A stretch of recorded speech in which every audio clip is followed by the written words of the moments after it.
સિંહનો માનવ પર ફરી એક વખત હુમલો જોવા મળ્યો છે।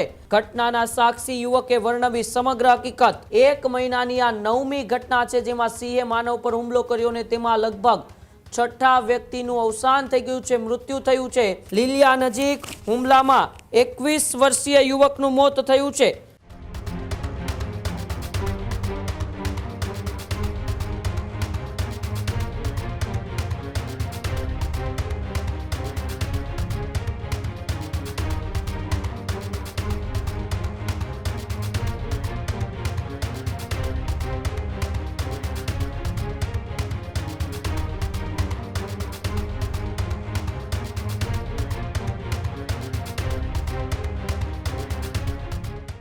સિંહનો માનવ પર ફરી એક વખત હુમલો જોવા મળ્યો છે।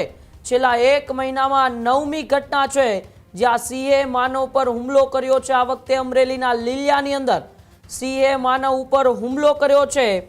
લીલિયા નજીક હુમલામાં 21 વર્ષીય યુવકનું મોત થયું છે। સોહિલ મુંજાવર પર સિંહનો જીવલેણ હુમલો। રસ્તો ભૂલતા દુર્ઘટનાનો ભોગ બન્યો યુવક। બાથરૂમ માટે ઊભા રહ્યા ત્યારે સિંહે કર્યો હુમલો। ઘટનાના સાક્ષી યુવકે વર્ણવી સમગ્ર હકીકત। વન વિભાગે સિંહને રેસ્ક્યુ કરીને કબજામાં લીધો। 9 થી 12 વર્ષના સિંહને વન વિભાગે રેસ્ક્યુ કર્યો। ડીસીએફે ઘટનાની ઊંડી તપાસના પણ આદેશ આપી દીધા। સિંહ મેટિંગ પીરિયડમાં હોવાથી તપાસ તેજ। પજવણી થઈ હતી કે નહીં તે અંગે પણ તપાસ કરશે વન વિભાગ। વન વિભાગે લોકોને સાવચેત રહેવા પણ અપીલ કરી। સિંહ દર્શનના નામે પજવણી કરશો તો કડકમાં કડક કાર્યવાહી થશે, આવી વાત ડીસીપીએ કરી છે। લીલિયાની ઘટનાથી સમગ્ર પંથકમાં અત્યારે ચકચાર મચ્યો છે। સૌરાષ્ટ્રમાં છેલ્લા 1 મહિનાની આ 9મી ઘટના છે જેમાં સિંહે માનવ પર હુમલો કર્યો ને તેમાં લગભગ 6ઠા વ્યક્તિનું અવસાન થઈ ગયું છે, મૃત્યુ થયું છે। બાકીના 3 લોકો છે તે ઈજાગ્રસ્ત થયા છે। આ ઘટનાઓ એક બાદ એક કેમ વધતી જઈ રહી છે? લીલિયાના સોહિલ મુંજાવ ઉપર સિંહનો જીવલેણ હુમલો જોવા મળ્યો જ્યારે તેઓ રસ્તા પર જતા હતા, બાથરૂમ કરવા ઊભા રહ્યા અને ત્યારબાદ સિંહ મેટિંગ પીરિયડમાં હતો, એટલે કે આ જે સમય છે ચોમાસાનો, એ ચોમાસાના 4 મહિના સિંહના પ્રજનનનો સમય હોય છે, એટલા માટે જ ગીરની જંગલ સફારી પણ બંધ કરી દેવામાં આવતી હોય છે। ત્યારે સિંહના મેટિંગ પીરિયડ દરમિયાન જ યુવકો ત્યાંથી પસાર થઈ રહ્યા હતા અને રોષે ભરાયેલા સિંહે યુવક પર જીવલેણ હુમલો કર્યો અને સોહિલ મુંજાવર નામનો યુવક છે તેમનું મૃત્યુ થઈ ગયું છે। અને તેમની સાથે જે બીજો યુવક હતો તેમણે પોતાના આંખે જોયેલી આખી ઘટના પણ વર્ણવી છે। તો ડીસીએફની સાથે સાથે પોલીસનો કાફલો પણ ઘટના સ્થળે પહોંચ્યો હતો। તાત્કાલિક મૃતદેહને પીએમ માટે પણ ખસેડવામાં આવ્યો હતો, પરંતુ ડીસીએફે લોકોને સાવચેત રહેવાની સાથે ચેતવણી પણ આપી દીધી છે કે જો સિંહની પજવણી કરશો તો પછી કાયદેસરની કાર્યવાહી થશે। કારણ કે છેલ્લા 1 મહિનાની જે ઘટનાઓ સતત સૌરાષ્ટ્રની અંદર વધતી જઈ રહી છે। અમરેલી હોય કે રાજુલાનું કોવાયા ગામ હોય, 2 દિવસ પહેલા ભાવનગરની એક ગારિયાધારની ઘટના હોય કે હવે લીલિયાની ઘટના હોય, સતત સિંહોના માનવ પર જે હુમલાઓ વધતા જઈ રહ્યા છે એ હુમલાઓને લઈને લોકોમાં પણ ભયનો માહોલ છે અને વન વિભાગ પણ અત્યારે કારણ જાણવા માટે તપાસ તેજ કરી રહ્યું છે કે શા માટે સતત સિંહ છે તે માનવ ઉપર હુમલા કરી રહ્યું છે। પરંતુ આ ઘટનાને પોતાના આંખે જોનાર તેમની જે આ સોહિલ મુંજાવર હતો તેમની સાથે જે યુવક હતો તેમણે આખી ઘટનાને લઈને શું કહ્યું ને ત્યારબાદ ડીસીએફે શું કહ્યું, બંનેની આપણે પ્રતિક્રિયાઓ સાંભળી।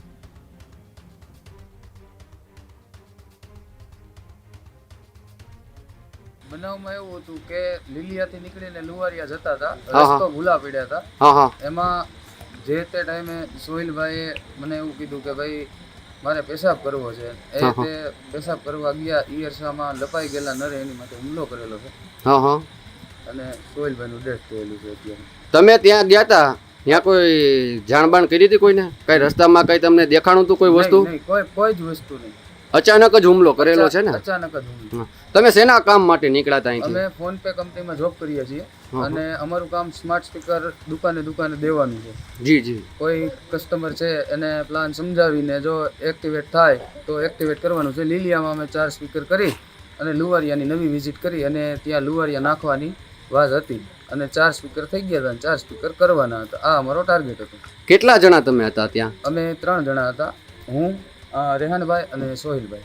આ બનાવ બન્યો ત્યારે કોઈ ત્યાં હાજર હતું ખરી? નહીં, કોઈ જ નહીં. તમે ફોરેસ્ટ વાળાને જાણ કરી હતી ખરી?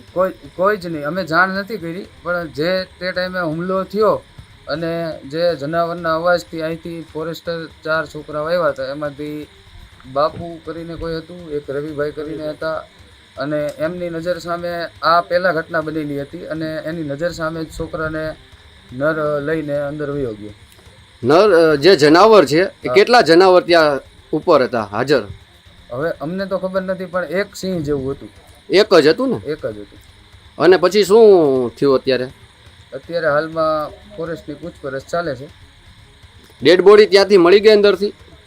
એના કોઈ સમાચાર મારી પાસે આવેલ નથી સાહેબ.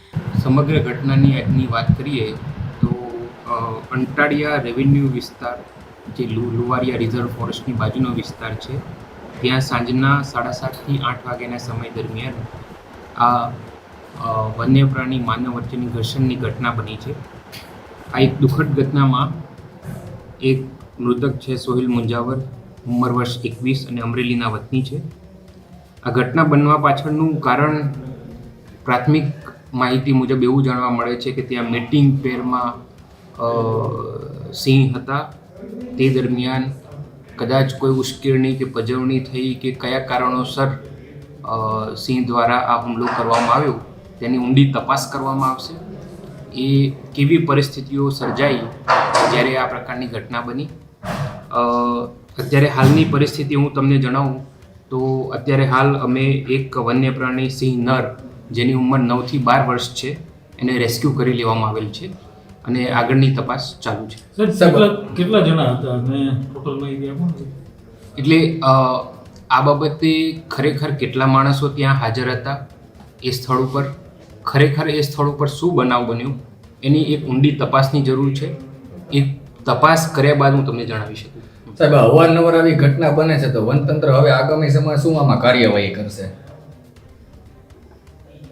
આવી કોઈ પણ પરિસ્થિતિ બાબતે કોઈ પણ વ્યક્તિને સિંહ વન્ય પ્રાણીને પજવણી કરતું કોઈ પણ માહિતી હોય તો તાત્કાલિક ફોરેસ્ટ ડિપાર્ટમેન્ટને જાણ કરવી, અને આ પ્રકારની કોઈ પણ કૃત્ય કરવું એ ગુનાહિત કૃત્ય છે.